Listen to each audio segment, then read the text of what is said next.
Assalamualaikum warahmatullahi wabarakatuh. Perkenalkan, nama saya Karisma Hairunisa. Saya dari jurusan Teknik Prodi Teknik Informatika, kelompok Muhammad Iqbal, absen 14. Saya di sini akan membawakan dua materi P2KK.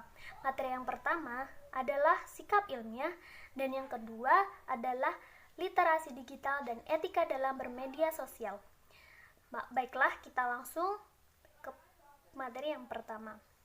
Seperti yang kita ketahui, dunia perkuliahan itu sangat menjunjung tinggi objektivitas, kebenaran ilmiah, dan keterbukaan. Tugas ini menjadi sangat penting karena merupakan bagian dari pelaksanaan Tridharma perguruan tinggi. Jadi apa saja yang termasuk dalam Tridharma perguruan tinggi? Atau yang pertama, pendidikan dan pengajaran, yang kedua, penelitian dan pengembangan, dan yang ketiga, pengabdian kepada masyarakat. Karena hal ini pula, perguruan tinggi harus memiliki sikap ilmiah. Jadi, sikap ilmiah itu apa? Sikap ilmiah adalah sikap yang harus ada pada diri seorang ilmuwan atau akademis ketika menghadapi persoalan-persoalan ilmiah.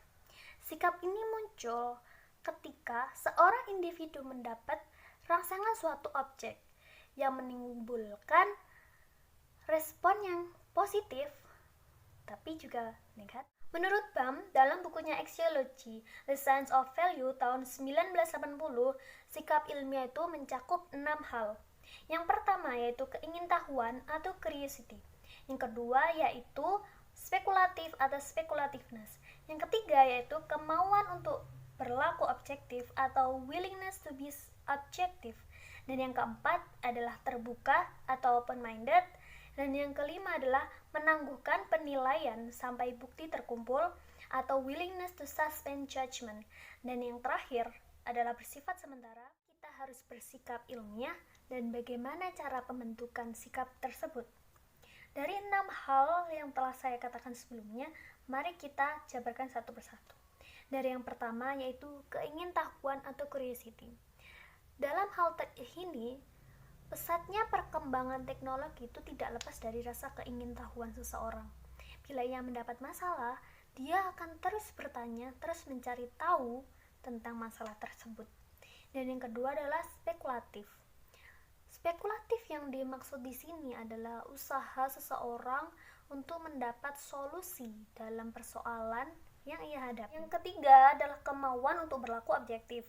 Objektif di sini adalah salah satu sikap subjektif. Jadi, jika tidak ada subjektif, mustahil ada objektivitas. Dan yang keempat adalah terbuka atau open-minded. Ini adalah kunci pentingnya perkembangan ilmu pengetahuan. Yang dimaksud terbuka di sini adalah kita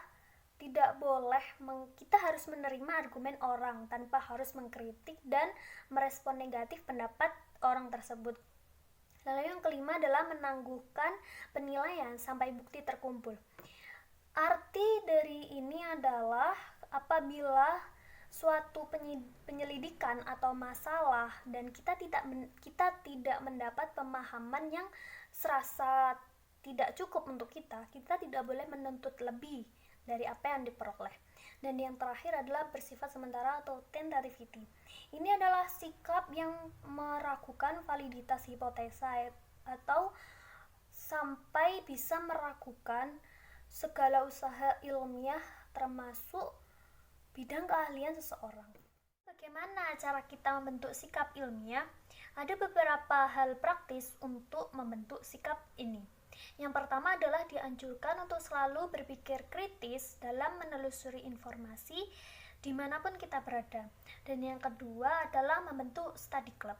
Study club sendiri adalah metode belajar mahasiswa yang sangat baik dalam peningkatan sikap ilmiah. Tetapi jumlah anggotanya juga harus dibatasi supaya mencegah terjadinya pertengkaran. Kesimpulan yang dapat kita ambil dari materi ini adalah sikap ilmiah itu memacu mahasiswa untuk berpikir objektif. Mahasiswa wajib menjunjung tinggi nilai dan tradisi ilmu pengetahuan, membuat karya ilmiah yang sesuai zaman. Karena adalah bagian dari penerapan sikap ilmiah.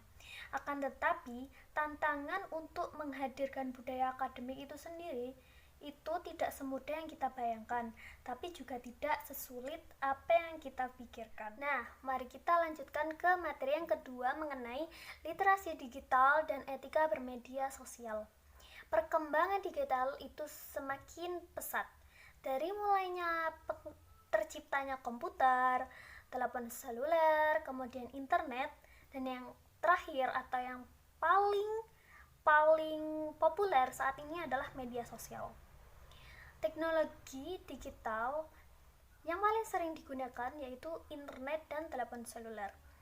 Bahkan menurut Asosiasi Penyelenggara Jasa Internet Indonesia atau APJII bersama Pusat Kajian Komunikasi atau Puskakom Universitas Indonesia, Indonesia itu bahkan memiliki pengguna internet per awal tahun 2015 itu sebanyak 88,1 juta orang dan angkanya itu naik setiap tahun.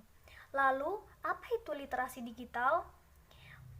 Bowden pada tahun 2001 itu menawarkan pemahaman baru mengenai apa itu literasi digital, yaitu keterampilan teknis mengakses, merangkai, memahami, dan menyebarluaskan informasi. Adapun prinsip dasar dalam pengembangan literasi digital itu ada 4, yaitu pemahaman sederhana mengekstrak ide secara implisit atau eksplisit, lalu saling ketergantungan atau saling melengkapi, yang ketiga faktor sosial, dan yang terakhir adalah kurasi.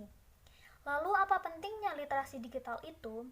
Dari informasi di atas bisa diperoleh bahwa jika generasi muda tidak menguasai literasi digital ini, akan sangat berisiko untuk mereka tersisih dalam memperoleh pekerjaan, partisipasi demokrasi, dan interaksi sosial.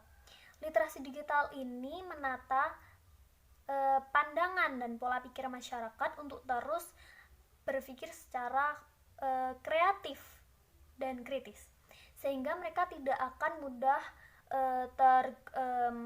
terhasut oleh hoax. Makanya literasi digital itu sangat penting untuk kita pelajari.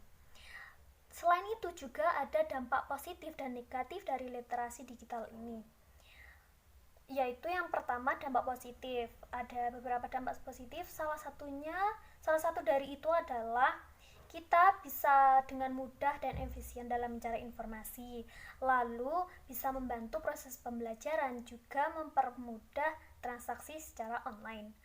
Namun juga ada beberapa hal-hal negatif dalam penggunaan literasi digital ini, yaitu ketergantungan dunia digital dan terus kecanduan tanpa mengingat waktu dan kegiatan kita dalam dunia nyata.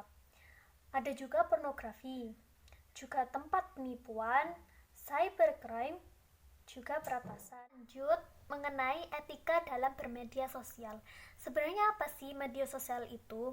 Media sosial adalah sebuah media online yang dimana para penggunanya bisa berpartisipasi, berbagi, dan menciptakan sebuah jejaring sosial, forum, atau dunia virtual. Sedangkan dampak dalam media sosial ini tentunya ada yang baik dan juga ada yang buruk. Dampak yang baik atau positifnya itu yaitu kita bisa memperluas pertemanan, mendapat informasi dengan mudah, lalu tempat promosi yang baik dan murah. Tetapi juga ada dampak negatifnya, yaitu merusak hubungan keluarga. Seperti kita karena terus bermain media sosial ini, kita jarang berkomunikasi langsung dengan keluarga kita. Lalu banyak kejahatan dan penipuan juga di media sosial. Lalu juga bisa mengganggu belajar atau mengganggu jam belajar kita di malam hari. Lalu apa saja etika dalam bermedia sosial? Etikanya ada 5. Yang pertama adalah etika dalam berkomunikasi. Maksudnya adalah ketika kita berkomunikasi dengan seseorang, entah itu online atau offline pun, kita harus menggunakan bahasa yang sopan dan Tentunya tidak dengan bahasa yang kotor atau bahasa yang kasar. Lalu yang kedua adalah hindari penyebaran sara, lalu pornografi dan aksi kekerasan. Cross check dengan kebenaran berita, lalu menghargai karya orang lain. Juga jangan pernah menyebarkan informasi pribadi dengan begitu mudahnya. Lalu dari materi di atas yang telah saya sampaikan, kita dapat mengambil kesimpulan bahwa literasi digital maupun etika dalam bermedia sosial itu sangat penting. Teknologi digital zaman sekarang itu sangat pesat, tetapi banyak dari kita yang belum bisa memaksimalkan fasilitas itu. Jadi dengan adanya literasi digital, kita bisa mudah untuk mencari kemudahan dalam berteknologi. Lalu untuk etika dalam bermedia sosial itu adalah menjadi hal yang harus diperhatikan karena di media sosial itu tidak sedikit orang yang menggunakan bahasa yang kasar atau tidak sopan, sehingga juga menimbulkan banyak ketidaknyamanan pengguna lain akan pengguna tersebut. Sehingga untuk mencegah hal itu terjadi, sebaiknya memang kita harus beretika dalam bermedia sosial. Baik, itu adalah materi yang telah saya sampaikan. Saya di sini pamit undur diri. Wassalamualaikum warahmatullahi wabarakatuh.